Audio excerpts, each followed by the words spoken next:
반갑습니다. 일주일 동안 잘 계셨습니까? 저는 지난번에 못 와서 여러분들이 엄청 보고 싶었는데 여러분들은 제가 보고 싶었어요? 안 보고 싶었어요? 그래요? 좋습니다. 자, 오늘 여러분들이 토요일인데 집에서 쉬어야 되는데 오늘 학원에 오셨네요. 그죠? 제가 집에서 나올 때는 눈이 많이 날렸는데 지금은 눈이 그쳤네요. 그죠? 눈이라면은 저는 그 따뜻한 남쪽 나라에 있었기 때문에 5년에 눈을 한번 볼동 말동 이렇게 했어요. 어렸을 때 눈 보는 거는 낭만이고 추억이었어. 이제 군대에는 제가 강원도 인제에서 근무를 했는데 그는 3년 동안 계속 눈 치우다가 제설 작업하다가 왔어요. 그래서 군대 생활할 때 눈은 노동이라 노동. 그걸 전부 다 깔끔하게 치워야 되니까. 이제 사회생활을 하면서 눈이라면은 왠지 모르게 여러분들 삼천각의 커피숍 아시죠? 그 삼천각 커피숍에 가면은 눈 오는 날, 그 커피숍에서 커피를 마시면 아주 운치가 있어요. 그 다음에 웅길산 들어보셨어요? 웅길산에 가면 수종사라고 있어요. 수종사. 거기 가면 전통차 집이 있어요. 거기서 이 가을이라든지 눈 이렇게 오는 날 또는 비 오는 날, 거기서 수종사 찻집에서 따뜻한 대추차 마시면 그것도 또 운치가 있어.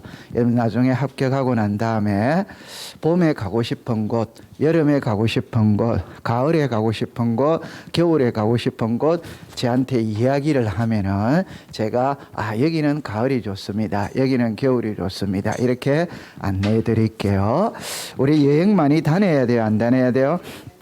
다녀야 되죠. 그죠? 자, 오늘 지난주까지는 우리는 무엇을 배웠냐 할 때 지적 파트를 공부를 했거든. 이제는 등기 파트로 넘어가 봅니다. 등기 파트로. 그러면 이제 등기를 어떻게 출발을 할 거냐 할 때 여러분들 여기에 제가 미리 필기를 다 해져 있어요. 그죠? PPT에 필기를 해져 있는데 그런데 생동감을 주기 위해서 칠판에 필기를 하면서 설명을 해보도록 합니다. 자, 보세요. 우리는 하나의 부동산이 있다면 이 부동산을 나타내는 장부는 두 개입니다. 두 개. 하나가 등기부입니다. 하나가 지적 공부예요. 그죠? 그러면 우리 지적법 시간에 이 지적 공부라는 것은 대장과 도면을 말해요. 대장과 도면. 근데 등기법 시간에 지적 공부이라면 그냥 대장을 이야기해요. 대장을. 그러면 이 등기부에서 우리들에게 공시하고자 하는 것은 두 가지입니다. 하나가 부동산 표시예요. 하나가 권리 관계입니다. 여기에 소유권이 있고 소유권 외가 있어. 그럼 지적 공부에서 우리들에게 공시하고자 하는 것은 두 가지죠. 그죠? 토지에 표시가 있고 소유자가 있다. 그러면 첫째 날 여러분들하고 저하고 만났을 때 제가 필기를 이렇게 했거든. 그러니까 우리 부동산 공시법 책 한 권을 가장 간단하게 필기한 게 이거예요. 가장 간단하게. 그럼 여기서 이제 살을 붙여가는 게 공부다 이렇게 생각하면 되는 겁니다. 그럼 앞 시간에 지적을 다 배웠거든. 그럼 여러분들 이 두 개만 단순 비교를 해보면 자 보세요. 여기는 부동산이죠. 그럼 부동산이라는 말은 토지와 건물을 이야기하는 거예요. 자, 여기는 토지잖아요. 그죠? 그 말은 등기 파트에서는 토지도 공부하고 건물도 공부한다 이 뜻이지. 그런데 지적은 땅 지자거든. 그 토지만 공부한다 이렇게 하면 돼요. 그 다음에 여기는 권리관계거든. 그 권리관계는 소유권이 있고 소유권 외가 있어요. 소유권은 소유자라 소유자. 그럼 여기에 소유자가 나오죠. 여기도 소유자가 나온다. 그 말은 소유권 외는 등기에서 배우는 거지. 지적에서는 공부하지 않는다 이 말입니다. 그러면 등기는 크게 하나, 둘, 셋, 네 개라. 지적은 두 개라. 벌써 지적의 양이 등기의 양보다 월등히 적어요. 그래서 지적은 공부하기가 엄청 수월해요. 등기는 복잡해. 공부하기가 엄청 힘들어요. 그죠? 그래서 우리가 공부하는 학생들이 전부 다 등기법이 어렵다라는 게 여기서 나중에 나타나는 겁니다. 그런데 도리어 어려울수록 시험 문제를 나올 때는 쉬울 수 있어요. 쉬울 수. 그러니까 처음부터 겁을 먹을 필요는 전혀 없습니다. 전혀 없습니다. 하나하나 공부해 가면 돼요. 그러면 이 등기는 5장으로 이루어져 있거든. 5장에 1장은 총론임, 이제 우리가 1장은 흔히 총칙입니다. 그죠? 서론입니다. 시험에 출제를 하지 않습니다. 물론 32회 때 한 문제 나온 적은 있는데 시험에 출제를 안 해요. 그럼 이제 2장은 뭐를 배우느냐? 등기 설비를 배웁니다. 이 등기 설비에서 등기소를 배우고 등기관을 배우고 등기부를 배우는 겁니다. 그럼 여기서는 시험 문제 한 문제를 출제를 합니다. 등기부에서는 출제를 합니다.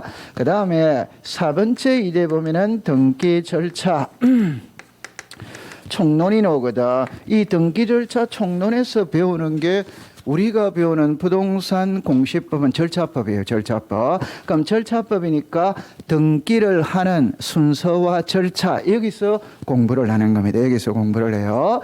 그 다음에 4장에서는 뭐를 배우느냐? 권리의 등기를 배워요. 그러면 이게 흔히 말할 때 총론이면 여기서는 이제 강론을 배운다. 여러분들 법학을 공부할 때 총론은 강론에서 언급되는 걸 몽땅 묶어서 한꺼번에 배우는 거는 총론이고 강론은 개개의 개별 등기를 배우는 거예요. 그럼 예를 들어서 소유권 보존, 소유권 이전, 전세권 설정, 저당권 설정 이게 하나하나 등기를 배우는 게 강론입니다. 강론. 여기에 권리의 등기 이렇게 나오죠. 그럼 여기서 권리 이렇게 하면은 여기에 권리가 나오잖아요. 오케이? 그럼 여기서 소유권이 있고 소유권 뭐다? 왜? 그럼 요거를 잠깐만 확대를 시켜보면 여기도 이제 어마어마하게 확대가 돼요. 그럼 소유권이라면은 소유권 보존이 있거든. 소유권 이전이 있어요. 이전이. 그러면 소유권 외에는 용익권이 있고 담보권이 있어. 여기도 벌써 많이 나눌 수 있죠. 그죠? 여기서 소유권과 소유권 외를 여기서 배우는 거예요. 그러면 우리 등기는 부동산 표시를 공시하느냐, 권리관계를 공시하느냐, 권리관계를 공시해요. 그럼 이건 시험에 출제를 안 해요. 이거를 출제를 한다 이 말이에요. 됐죠? 그럼 다른 말 해볼게요. 지적에서 우리들에게 공시하는 거는 토지의 표시입니까? 소유자입니까? 토지의 표시잖아요. 그럼 이거는 시험에 출제를 안 하는 거예요. 그럼 이거 시험에 출제는 등기 파트에서 출제를 하는 거지 지적 파트에서는 소유자는 출제를 안 하는 거예요. 그럼 이게 부동산 표시도 지적에서 출제를 하는 거지 등기에서는 출제를 안 하는 거예요. 그러면 이 권리 관계를 배우는 게 이거다 이 말. 맞죠? 네. 그럼 올해 시험에 여기서 7문제를 12문제 중에 7문제가 시험은 여기서 나오는 거예요. 시험은 여기서 권리니까. 그 다음에 5장은 이제 여러 가지 등기를 배우거든. 여기서 여러 가지 등기 일어날 때 이 소유권과 소유권 외를 제외한 거. 그러면 경정등기, 변경등기, 말소등기, 말소회복의 등기, 멸실등기, 가등기, 부기등기 이런 게 전부 다 여기서 나와요. 됐죠? 네, 그러면 작년도를 기준으로 한다 보면은 자 여기서는 책에서 세 문제라고 나와 있는데 여기서 세 문제 그러니까 이거와 이거는 같은 겁니다. 같은 거라는 말은 이걸 알아야 이게 해결이 되는 거예요. 총론을 알아야 강론이 해결이 되는 겁니다. 그럼 이 두 개는 연결이 된다 이 말이에요. 그러면 여기서 세 문제, 7문제죠. 그럼 10문제가 여기서 다 나온다 이 말이에요. 이해했죠? 네. 그 다음에 여러 가지 등기 일어나면 시험에는 잘 안 나와요. 근데 어디서 나오느냐? 가등기에서 시험은. 가등기는 등기법에서 제일 중요한 거거든. 그래서 올해 가등기에서 2문제를 출제를 했었어요. 그래서 나중에 보면 공부할 때 4장이 제일 중요합니다. 그럼 4장을 풀기 위해서는 3장을 알아야 4장이 풀리는 거예요. 그럼 나중에 공부할 때는 이 3개만 공부하면 된다 이 말이에요. 그럼 이것도 나중에 버려도 돼요. 버리고 가등기 하나만 공부하면 되는 거예요. 그러면은 시험 문제 맞추는데 전혀 이상이 없어요. 우리는 학문을 공부하는 게 아니거든. 박사 논문 쓰기 위해서 학원에 온 게 아니거든. 시험에 합격하기 위해서 온 거예요. 그죠? 그럼 시험에 맞춰서 공부를 하면 되는 겁니다. 나중에 공부할 때 여기에 3장, 4장, 5장 더 줄이면 3장, 4장만 공부하고 5장에서는 가등기 하나만 공부하면 되는 겁니다. 자, 그러면 안으로 들어가는데 1장은 시험에 출제를 안 하거든. 그러니까 이거는 나중에 한 번만 다루면 됩니다. 근데 2장은 등기 설비인데 이거는 등기부를 배우는 것이거든. 이 등기부는 우리가 알아야 돼요. 한 문제를 출제를 할 수 있어. 그래서 여러분들이 가지고 있는 교재 몇 페이지를 펴시느냐 이러면은 잠깐만 139페이지를 가보세요. 자, 139페이지에 가면 이제 등기가 무엇이냐 그걸 일단 알고 들어가면 되는 겁니다. 알고. 자, 의의를 보세요. 의의에 보면은 이렇게 해놨죠. 부동산 등기란 이렇게 국가기관인, 자, 밑줄을 그어보세요. 등기관. 이 밑줄을 그어보세요. 등기부에, 자, 밑줄을 그었습니다. 부동산의 표시와 한 칸 밑에 권리관계 를 법정 절차에 따라 밑줄을 긋습니다. 기록 이렇게 되어 있죠. 그러면 여러분들 잠깐만 이리로 와보세요. 자, 여기에 답이 나와 있는 거예요. 그럼 답이 나와 있다는 거는 자 해봅시다. 등기가 뭔데? 그럼 등기가 뭔데 하면 자 보세요. 누가 등기관이 어디에다가 등기부에다가 무엇을 부동산 표시와 권리관계를 기록하는 게 등기다. 여기서 답이 나와 있잖아요. 그러면 지적이 뭐냐? 누가 국가가 어디에다가 지도공부에다가 무엇을 토지의 표시와 소유자를 등록하는 게 지적이지. 그러면 제가 표현을 여기는 기록이라는 표현을 써. 여기는 등록이라는 표현을 써. 같은 말이에요. 같은 말인데 여기는 기록, 여기는 뭐다? 등록. 때문에 제 손을 봅니다. 법을 공부할 때 있잖아요. 애가 태어났다 출생신고해야지. 결혼을 했다 혼인신고해야지. 사망을 했다 사망신고를 해야지. 자동차를 샀다 차량사업소에 가서 등록을 해야지. 집을 사고 팔았다 등기소에 가서 등기를 해야지. 그러면 등기했다 기록했다 등록했다 신고했다 그 전부 같은 말이에요. 같은 말인데 여기서는 등록이라고 부르고 저기서는 기록이라고 부르고 저기서는 신고라고 부른다. 이렇게 생각하면 되는 거예요. 그래서 여기서는 읽어봐요. 시작. 기록. 그럼 여러분들 기록을 이렇게 해볼게요. 기재지 기재. 기재는 종이에다가 쓰는 거는 기재지 종이에요. 근데 오늘날의 등기부는 컴퓨터 전산화되어 있거든. 그래서 기재라는 말을 안 쓰고 기록이라는 말을 쓰는 거예요. 됐죠? 네. 그럼 이걸 그러면 다른 말로 뭐라고 하는데 그냥 등기입니다. 등기. 등기부에 쓰는 거 있죠? 이게 기록했다, 등기했다 이런 말이 전부 다 같은 말이 되면 같은 말. 됐죠? 네. 여기는 뭐라고 쓴다? 읽어보세요. 시작. 등록. 됐죠? 자, 그러면 좀 전에 우리가 공부했을 때 1장에서 등기가 무엇이냐, 누가 등기관이 어디에다가 등기부에다가 무엇을 부동산 표시와 권리관계를 기록하는 게 등기다 이렇게 되어진 거예요. 됐죠? 네. 그럼 이제 이거를 배우러 갑니다. 이거를 배우는 게 2장이다. 2장이다. 그러면 책에 잠깐 들어가 볼게요. 자, 교과서 몇 페이지를 펴시느냐 할 때 169페이지를 펴보세요. 자, 여러분들 거기서 168페이지를 봅니다. 168페이지에 제2장의 등기 설비 이렇게 나오죠. 그럼 등기 설비에서 세 개를 배우거든. 그러면 169페이지 제일 위에 올라가 보세요. 등기소와 등기관 이렇게 나오잖아요. 그럼 이거는 시험하고 관계가 없어요. 그냥 제 손을 보세요. 그럼 등기소, 자 보세요. 시험에 관계 없습니다. 그냥 이렇게 해볼게요. 등기소가 뭔데? 등기관이 뭔데? 이렇게 나오잖아요. 그럼 등기소는 등기 사무를 처리하는 국가기관이 등기소예요. 등기 사무를 처리하는 국가기관이 등기소다 이 말입니다. 그러면 등기관은 뭐냐 이러면 등기부를 작성하는 사람이 등기관이에요. 다른 말로 해볼게요. 우리가 예를 들어서 서울특별시 강남구 강남등기소가 있다면 그 강남등기소에 근무하는 공무원을 법원직 공무원이라고 합니다. 법원직 공무원. 그럼 예를 들어서 강남등기소에 50명의 공무원이 있다. 그럼 50명 중에 20명 정도가 등기관이에요. 그러면 등기소에 근무한다고 해서 다 등기부를 작성할 수 없습니다. 다 등기부를 작성할 수 없어요. 그 중에 법에는 이렇게 나와요. 법은 서기관 등기, 사무관 등기, 주사, 등기, 주사부 중에서 지방법원장 또는 지원장으로부터 지정을 받은 자가 처리한다 이렇게 나오거든.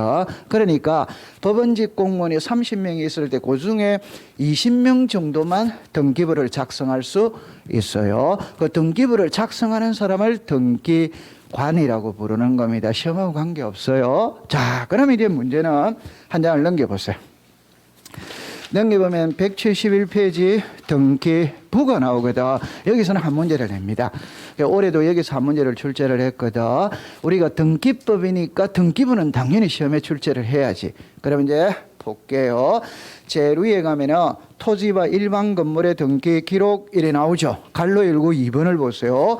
종류 이래 놓으면 등기부는 토지 동그라미 치세요. 등기부와 건물 동그라미 치세요. 자, 그 다음에 표 안으로 들어갑니다. 참고학습에 3번을 보세요. 3번에 자, 줄 거 씁니다. 공동담보목록, 신탁 원부, 도면, 매매 목록, 번호 1, 2, 3, 4를 붙이세요. 공동담보목록 1, 신탁 원부 2, 도면 3, 그 매매 목록 4 이렇게 오는 거예요. 자, 이리라 보세요. 처음에 잘 해야 돼요. 자, 이렇게 이야기를 합니다. 자, 협의의 등기부가 있고 광의의 등기부가 있어요. 그럼 협의의 등기부는 좁은 의미로 등기부입니다. 이게 토지 등기부, 건물 등기부. 그럼 여기서 우리는 무엇을 알고 가야 되느냐 하면은 우리나라는 토지와 건물은 별개입니다. 토지와 건물이 별개라는 말은 토지 등기부 따로 있고 건물 등기부 따로 있다 이 말이에요. 그럼 여러분들 잠깐만, 이게 토지지. 그럼 여기에 건물이 있지. 맞죠? 그러면 이 토지 등기부가 있다 이 말이에요. 건물 등기부가 있다 이런 말이에요. 됐죠? 네. 그 다음에 다시 볼 거예요. 광의의 등기부는 이런 것들도 넓은 의미로 등기부로 본다 이렇게 나옵니다. 도면이 있어요. 신탁 원부가 있어요.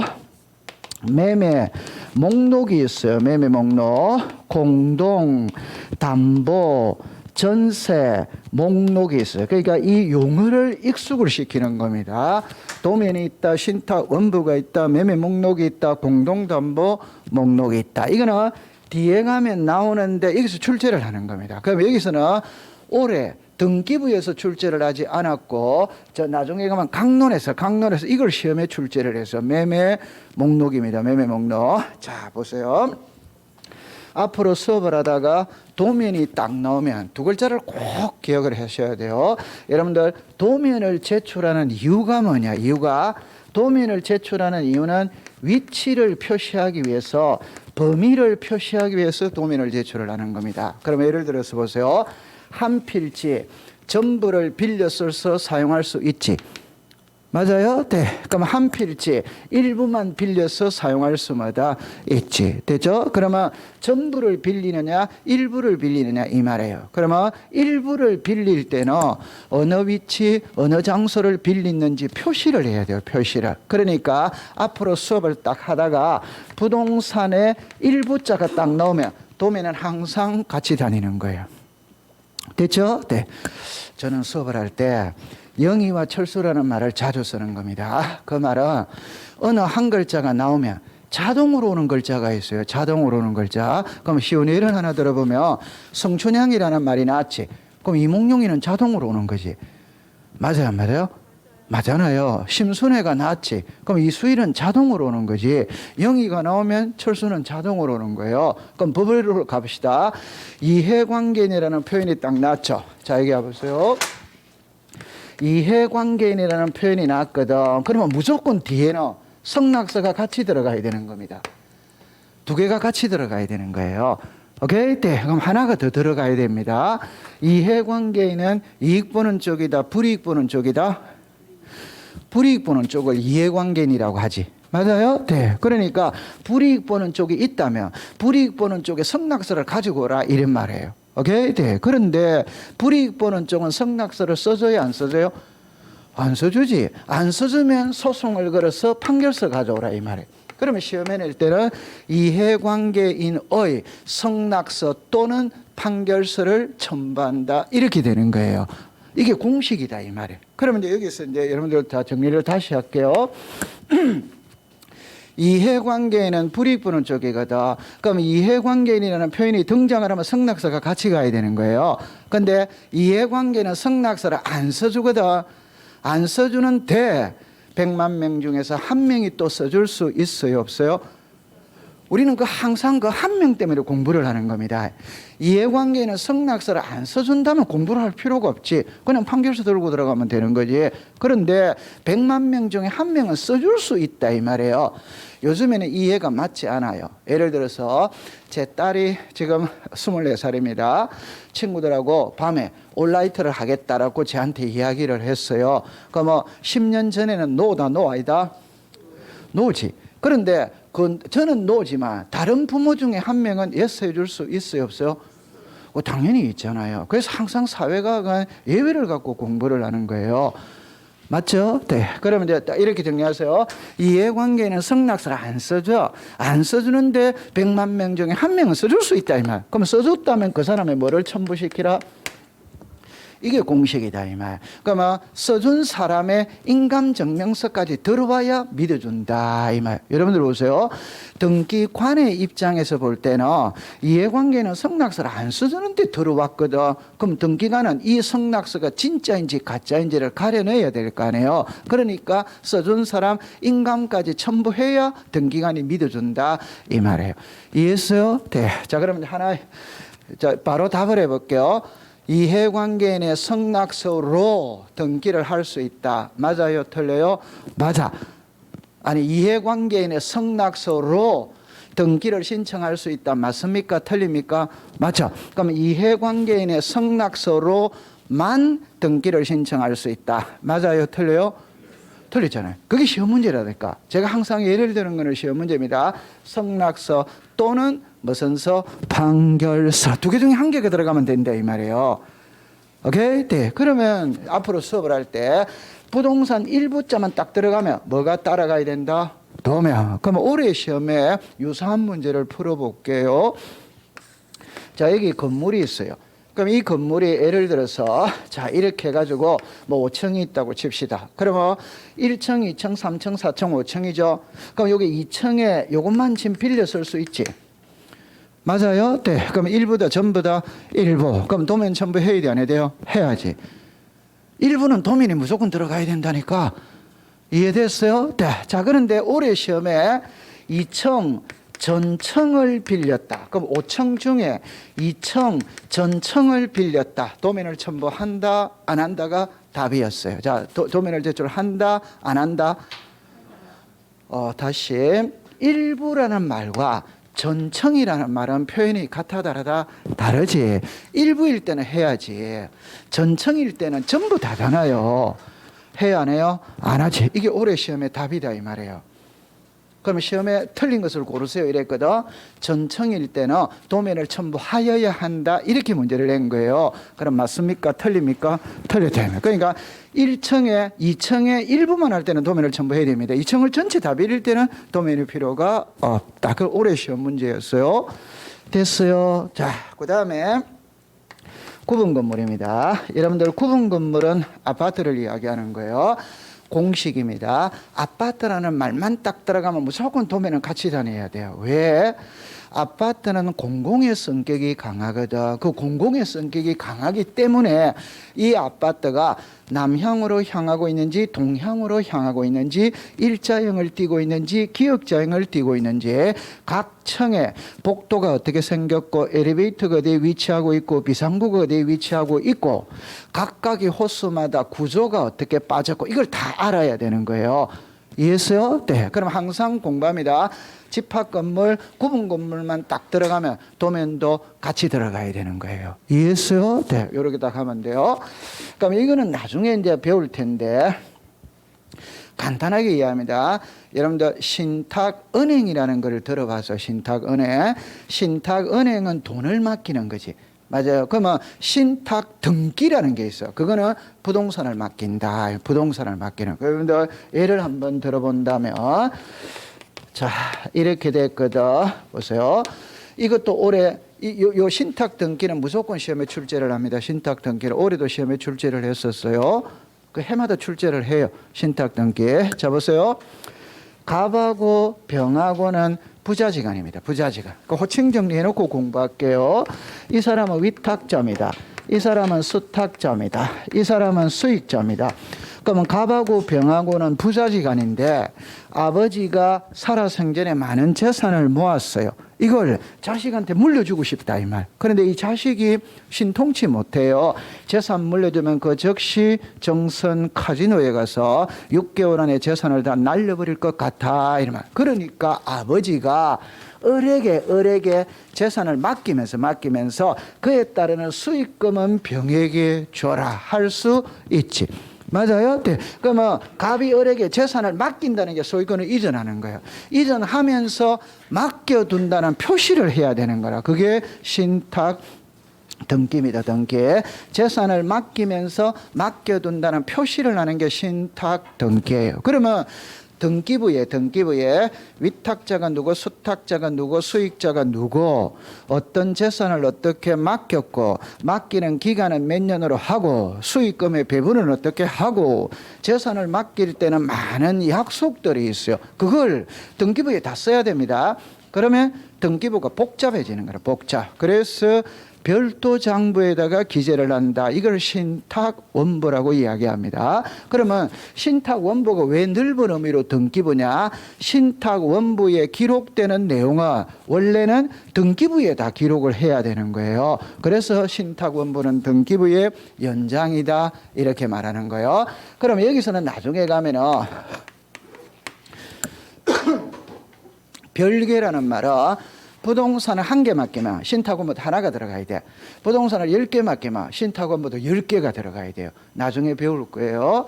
자, 그 다음에 여기에 매매 목록이거든. 여러분들이 이제 간단하게 이렇게 해볼게요. 이 목록이라는 말은 여러 개, 그러니까 우리가 목록이라는 말은 여러 개라는 말이지. 1, 2, 3, 4. 맞죠? 네. 그러면 여기도 보세요. 뭐가 있어요? 목록. 목록이라는 말은 여러 개일 때 목록을 작성을 하는 겁니다. 그럴 때 매매 목록은 부동산이 2개 이상일 때 작성을 하는 거예요. 쉬운 예를 들면 갑이 매매를 할 때 하나를 매매할 수 있고 10개를 한꺼번에 매매할 수도 있지. 그럴 때는 1번부터 10번까지 목록을 작성해라 이런 말이에요. 그런데 한 개라 하더라도 수인과 수인 사이. 매매 목록은 2개 이상일 때 작성을 하는데 한 개일 때도 작성할 수 있다 이 말. 그때는 수인과 수인이라는 말은 매도인이 10명이다, 매수인이 10명이다 이럴 때는 부동산이 한 개일 때도 목록을 작성을 한다 이런 말이에요. 됐죠? 자, 그다음에 이제 공동담보 목록, 전세 목록 이거는 시험에 3번 나왔거든. 이거는 부동산이 이거는 5개 이상일 때 작성을 해요. 이거는 2개 이상이고 이거는 5개 이상이고. 그다음에 이제 키는 이겁니다. 이 공동담보 목록은 등기관이 작성을 하느냐 신청인이 작성하느냐 이걸 시험에 답으로 2번을 만들었어요. 등기관이 작성을 합니다. 신청인이 작성하는 게 아니에요. 이걸 딱 알고 들어가야 돼요. 그러면 여러분들이 제가 이렇게 해볼게요. 제 손을 보세요. 책 보지 말고 이렇게 보세요. 문제는 없어요. 1번에 도면, 2번에 신탁 원보, 3번에 매매 목록, 4번에 공동담보 목록, 4번에 신청 정보. 그럼 답 5번에 신청 정보. 그럼 답은 몇 번? 답은 5번이지. 이 4개를 쓰고 다른 거 하나가 들어오면 그게 답이지. 맞아요, 맞아요? 이거 잘해야 돼요. 그러니까 그 문제는 없어요. 1번에 이사도라 덩컨, 2번에 에디트 비아프, 3번에 루살로메, 4번에 에바 페론, 5번에 송유나. 그럼 답은 몇 번이다? 그 송유나가 답이잖아요. 외국 사람 4사람 나오다가 한국 사람 1사람 나오면 그게 답이지. 맞아요? 네. 그럼 제가 좀 전에 이거 4개 쓰고 그럼 한 개 여기 다른 거 하나 들어오면 그게 답이지. 오케이? 그렇게 공부를 하시는 겁니다. 통과. 자, 여기 이제 지울게요. 이거는 지울게요. 자, 이제 이리 오세요. 이제 이거를 배우러 가야 되거든. 자, 보세요. 여기에 토지 등기부가 있고 건물 등기부가 있어요. 그럼 이 건물 등기부는 또 이렇게 나눕니다. 이렇게 나눕니다. 일반 건물 등기부가 있고 집합 건물, 구분 건물 등기부가 있어요. 구분 건물 등기부를 또 두 개로 나눠, 세 개로 나눕니다. 세 개로. 일동이 있고 전유 부분이 있고 전유 부분이 있고 공용 부분이 있어요. 공용 부분이 있어요. 자, 이렇게 되었죠. 자, 그러면 이렇게 보세요. 여기에 토지 등기부, 건물 등기부, 일동이 있고 전유 부분이 있고 공용 부분이 있거든. 그럼 여기에 표제부, 갑구, 얼구입니다. 표제부, 갑구, 얼구입니다. 자, 여기에 표제부입니다. 표제부, 표제부, 표제부, 갑구, 얼구입니다. 얼구입니다. 여기에 표제부예요. 자, 그러면 이제 우리나라 등기부는 자, 이리로 가볼게요. 자, 이거를 지워볼게요. 이게 등기부잖아요. 그럼 등기부를 이렇게 보면은 이게 등기부다 이 말이에요. 그럼 등기부를 세 부분으로 나눕니다. 세 부분으로, 세 부분으로. 하나, 둘, 셋 이렇게 나눠요. 그럼 나누면서 제일 위를 부를 때 표제부라고 불러요. 중간을 부를 때 갑구라고 불러요. 아래를 부를 때 얼구라고 불러요. 그러면 이거는 왜 표제부고 얘는 왜 갑을인데 이러면은 여러분들 표제부는 책을 보면은 책의 끝풀 그걸 표지라고 이야기하지. 맞아요, 안 맞아요? 맞죠? 그럼 표지가 처음이잖아요. 처음. 그 표제부는 처음이라는 말이에요. 처음. 그 다음에 갑을병정이거든. 여러분들 한글은 아라비아 숫자는 1, 2, 3, 4로 가지. 영어는 1, 2, 3, 4로 가지. 한자는 갑을병정으로 가는 거예요. 갑을병정이 갑이 첫 번째, 을이 두 번째, 병이 세 번째, 정이 네 번째, 무가 다섯 번째 이겁니다. 갑을병정이 그거예요. 첫 번째, 두 번째, 세 번째. 이걸 한자로 말하면 그렇다 이 말이에요. 오케이? 네. 그럼 여기서 표제부는 표지니까 표제부고 그 다음에 이제 여기서부터 일로 치는 거예요. 오케이? 갑이 한글로 아라비아 숫자로 말하면 뭐라 말이고 1. 을을 아라비아 숫자로 말하면 뭐다? 2. 이걸 한자로 말하면 첫 번째, 두 번째 이렇게 말하는 거지. 갑을병정 많이 들어봤잖아요. 맞아요? 네. 그러면 이제 이거를 여러분들 이제 이렇게 합니다. 등기부에는 자, 책을 볼게요. 등기부에는 부동산 표시와 권리관계를 공시를 하죠. 그럼 이렇게 보면 두 개지. 이렇게 보면 세 개지. 맞잖아요. 네. 그러면 여기 있죠. 이 부동산 표시 있죠. 이게 1위로 간다 이 말이에요. 그럼 여기에 소유자가 있죠. 이게 1위로 간다 이 말이에요. 소유권 왜 있죠? 이 소유권 외가 지상권이나 전세권이잖아요. 그러면 부동산 표시는 표제부에 기록을 하고 소유자에 관한 사항은 갑구에 기록을 하고 소유권 외 전세나 저당에 관한 사항은 얼구에 기록한다. 이렇게 되죠. 즉 이게 표제부, 갑구, 얼구라. 맞죠? 네. 그러면 나중에 가면 있잖아요. 칠판을 보세요.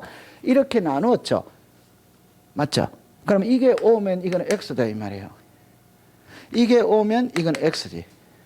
아, 이 원리를 빨리 깨달으면 공부하기가 엄청 수월해요. 그러니까 모를 때는 두 개로 왜 나누었을까? 내용이 같기 때문에 나눈다? 다르기 때문에 나눈다? 그 다르기 때문에 나누는 겁니다. 그럼 만약에 예를 들어서 표제부에는 추정력이 있다 이러면 여기는 없다예요. 그럼 여기에 추정력이 있다 이러면 여기는 없다예요. 오케이? 어느 하나가 오면 어느 하나가 X로 끝난다 이 말이에요. 됐어요? 자, 그 이치를 빨리 깨달아야 공부를 잘하는 겁니다. 그럼 이거 해결이 됐죠? 자, 그럼 여기서 안으로 들어가야 되니까 우리나라 등기부는 갑구와 얼구는 양식이 같습니다. 그러니까 양식이 같다라는 말은 여러분들 호주머니에 주민등록증 있지? 그럼 대한민국 국민이 가지고 있는 주민등록증의 구성 양식은 동일해요? 안 동일해요? 동일하잖아요. 면허증의 양식, 여권의 양식, 주민등록 등초본의 양식 전부 다 동일한 거예요. 갑구와 얼구는 양식이 같습니다. 표제부는 다 틀려요. 표제부는. 그럼 여기서 보세요. 보세요. 여기에 갑골구, 여기에 갑골구, 여기에 갑골구는 양식이 같아 이 말이에요. 오케이? 네. 그럼 표제부는 양식이 다 달라요. 그럼 일단 여기까지는 됐거든. 그럼 이걸 잠깐 설명하고 들어가 볼게요. 자, 보세요. 아파트는 아파트는 101동이 있거든. 그럼 잠깐만 이리라 보세요. 레미안 아파트 101동 1701호가 있다면 요 101동이 이거예요. 1701호가 이거예요. 이해했죠? 네. 그럼 요거 한번 읽어봐요. 시작. 표제부, 갑구, 얼구. 그러면 여러분들이 아파트 등기부를 발급받을 때 잘해야 됩니다. 1701호 아파트 등기부 발급받아요. 101동 1701호를 발급받아요. 101동. 그러니까 아파트는 반드시 동이 들어가야 되는 거예요. 그럼 여기에 뭐가 있고? 표제부. 여기 뭐다? 표제부, 갑구, 얼구. 그럼 이게 한 개다, 한 개 아니다? 하나지. 다시 여러분들이 1701호 등기부 발급받아요. 101동 1701호입니까? 101동. 그러니까 이게 들어가야 된다 이 말이에요. 그럼 아파트 등기부는 여기 이게 하나라는 말이에요. 그러면 출제인이 시험 문제를 낼 때 어떻게 내느냐? 집합 건물의 등기부는 1동 건물의 표제부와 각 구분한 건물의 표제부, 갑구, 얼구가 하나의 등기부를 구성한다. 이러면 맞아요? 틀려요?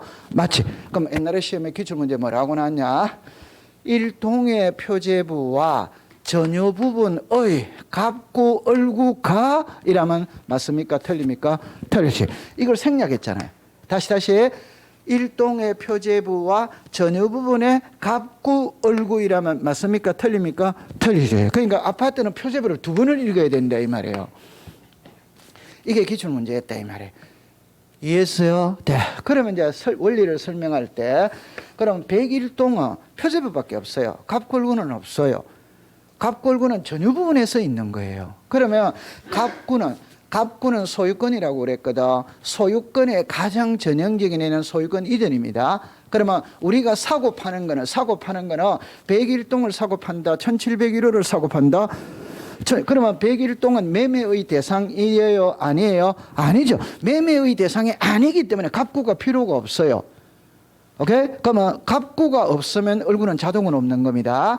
소유권이 있어야 소유권 외가 있는 거예요. 소유권이 있어야 소유권 외가 있는 거예요. 오케이? 네. 그러면 갑구는 있지만 얼굴은 없을 수도 있답다. 우리 집에 전세 준 적 한 번도 없어. 은행에 저당권 설정가 한 번도 없어. 그럼 얼굴을 만들 필요가 없지. 오케이? 네. 그럼 갑구는 있어야 되는 거예요. 다시 할게요. 갑구가 있다고 해서 얼구가 무조건 있는 것은 이단이다? 아니지. 그럼 얼구가 있기 위해서는 갑구가 있어야 된다? 없어야 된다? 있어요. 이해했어요? 네, 요래 딱 하면 됩니다. 그러면 출제는 시험에 어떻게 내느냐 하면은, 자, 보세요. 이 두 개는 같이, 그러니까 시험하고 아무 관계가 없지. 등기부를 낼 때. 그러면 출제는 표제부와 갑구의 차이점을 시험에 내는 거예요. 이거 차이점이 시험이라니까. 다시. 이거는 같아, 안 같아? 그러니까 시험에 내는 거 아니지. 이거와 이거는 같아, 다르다? 다르다. 그러니까 시험의 차이점이 시험 문제예요. 됐어요? 네. 그 다음에 아파트일 때 표제부는 다 같아, 다르다? 다르다. 그럴 때 여기서 시험 문제를 냅니다. 이거는 시험하고 관계가 또 없어요. 아파트 등기부의 1동의 표제부와 전유 부분의 표제부를 수험생이 이해하고 있냐 안 하냐 이걸 시험에 내는 거예요. 그러면 이 두 개를 먼저 보러 가볼게요. 자, 보러 가볼게요. 자, 교과서 어디를 가시느냐 이라면은 174페이지를 가세요. 자, 174페이지의 제일 위를 보세요. 토지 등기 기록 이렇게가 표제부 찾았어요? 안 찾았어요? 찾았죠. 자, 표제부에다가 동그라미 치고 그러면 옆에 토지의 표시 찾았죠? 자, 그럼 이걸 조금만 더 한 번만 더 상세하게 설명을 하고 공부를 해볼게요. 자, 이리 와보세요. 자, 이리 와보세요. 부동산 표시거든. 그럼 토지의 표시가 있고 건물의 표시가 있지. 그럼 토지의 표시입니다. 소재, 지번, 지목, 면적. 건물의 표시입니다. 소재, 지번, 구조, 종류, 면적, 명칭, 번호 이런 거예요. 됐죠? 자, 그러면 이렇게 이해를 합니다. 우리나라는 토지와 건물은 별개다, 별개 아니다? 별개. 그럼 토지 등기부 따로 있고 건물 등기부 따로 있어요. 맞죠? 네. 그럼 토지 등기부 표제부에 토지의 표시를 기록을 하지. 그러면 토지 등기부 표제부에 토지등기부 표제부에 이 내용이 나와야 돼요? 안 나와야 돼요? 나와야지. 그럼 건물등기부 표제부에 이 내용이 나와야 돼요? 안 나와야 돼요? 당연히 나와야지. 그러면 여러분들 그 책으로 가볼게요. 표제부입니다. 한 칸 밑에 표시번호 있죠? 옆에 뭐가 있어요? 접수. 옆에 시작. 소재, 지번, 지목, 면적 나오잖아요. 그게 토지의 표시를 토지등기부 표제부에다가 기록을 한다 이 말입니다. 아니 줄 걸 필요 없어요. 이해만 해두면 되는 거예요. 자, 그러면 이제 밑에 칸 내려오세요.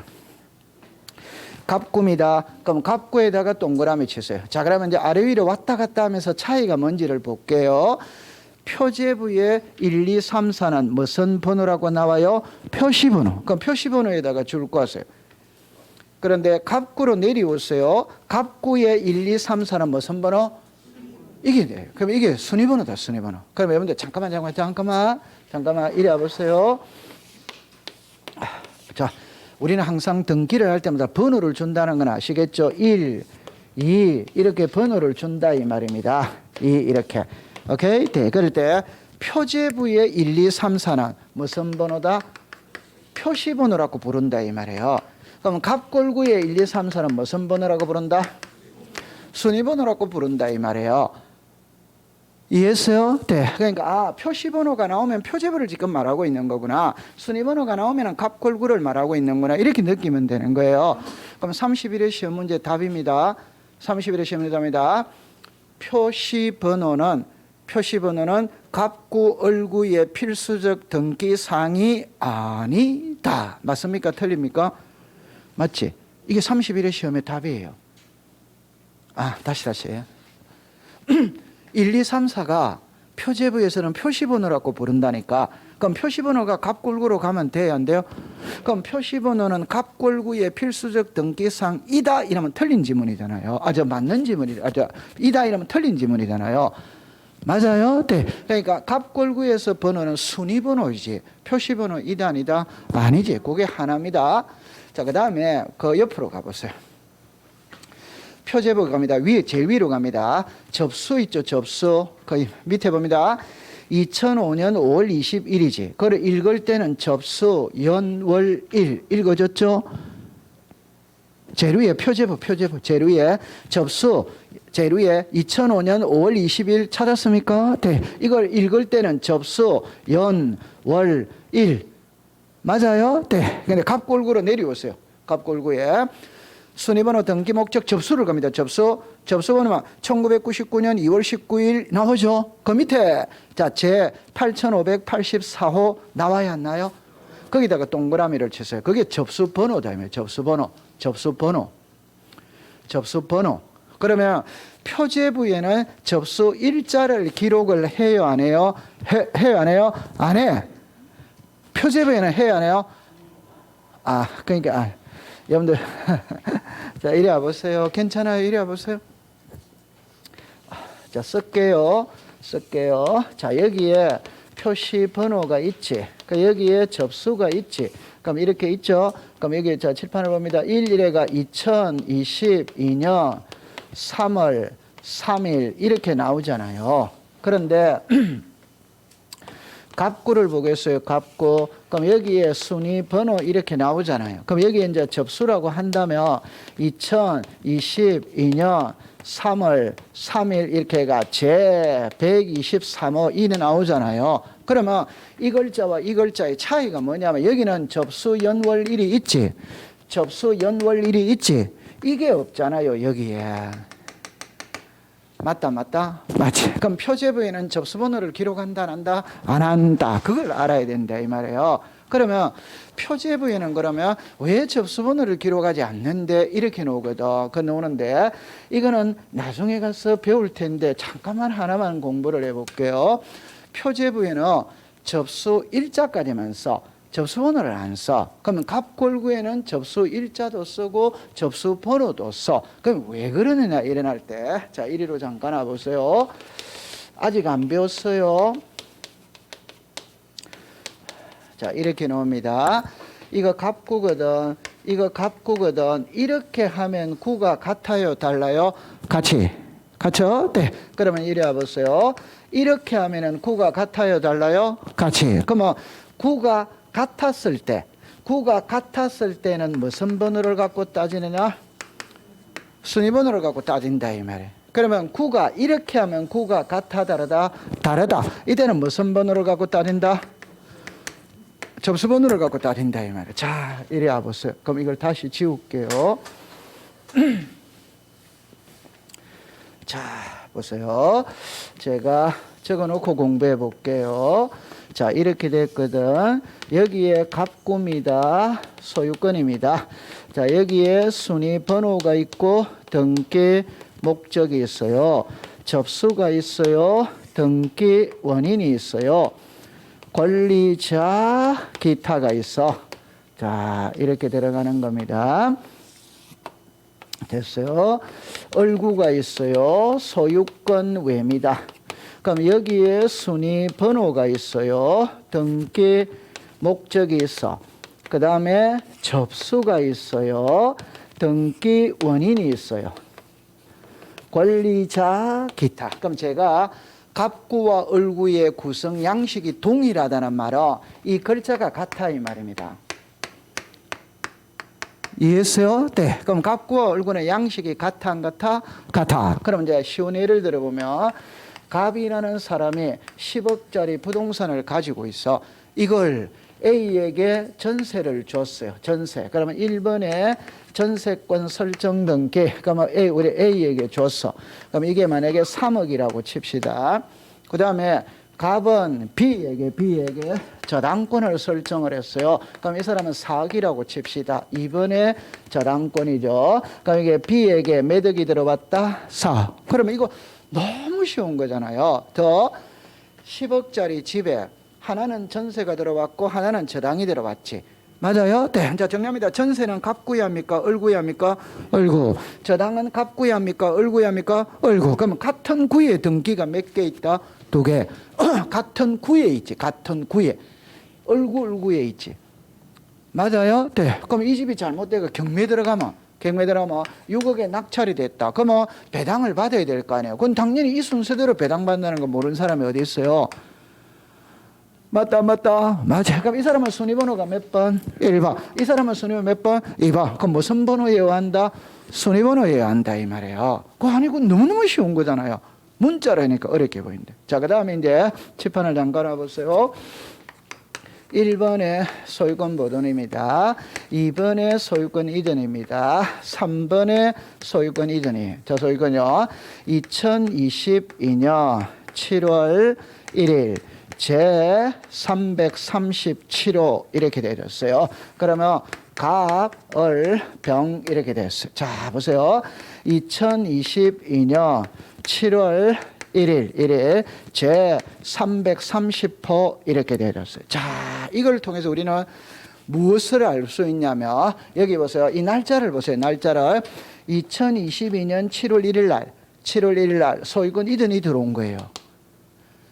오케이? 네. 1일 오세요. 2022년 7월 1일 날 무슨 권이 들어왔어요? 저당권. 그러면 같은 날에 등기가 2개 들어왔다. 같은 날에.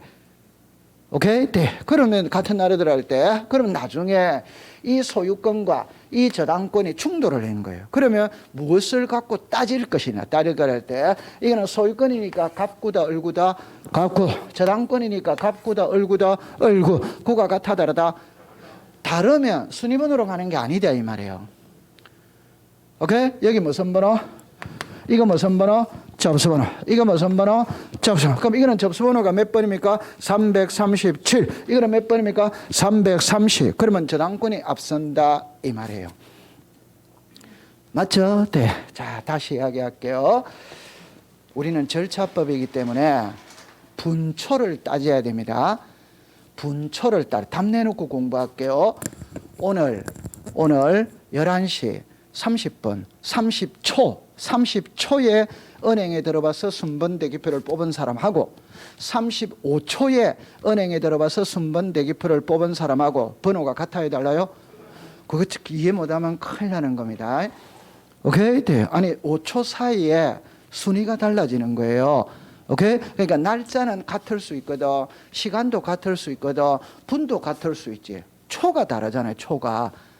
오케이? 네. 그러면 이제 여러분들 잠깐만 하나만 예를 들어 볼게요. 제가 1970년 5월 29일 생입니다. 그럼 여기까지 쓰면 돼요? 안 돼요? 우리 생년월일 쓸 때 여기까지 쓰면 돼요? 안 돼요? 돼요? 네. 그럼 내가 21시 써야 돼요? 안 써야 돼요? 써야 돼요. 토정비결 봐야 되거든. 궁합 봐야 되거든. 궁합 볼 때 써요? 안 써요? 쓰잖아요. 맞아요? 네. 자, 그 다음에 30분입니다. 오케이? 네. 이 분 써야 돼요? 안 써야 돼요? 자, 칠판을 이제 안 쓰고 넘어가네요. 그죠? 여러분들 칠판을 보세요. 쌍둥이가 태어났어요. 쌍둥이가. 그래서 21시 30분에 태어났고 35분에 태어났고 5분 사이에 형님 동생이 가려지잖아요. 맞다. 그거 맞단 말이에요. 그 다음에 이제 들어갑니다. 30초, 35초. 그럼 제가 요거는 은행이 제일 이해가 빠른 거예요. 은행에 30분 30초에 들어와서 순번대기표 뽑은 사람하고 30분 35초에 은행에 들어와서 순번대기표를 뽑은 사람하고 번호가 같아 다르다.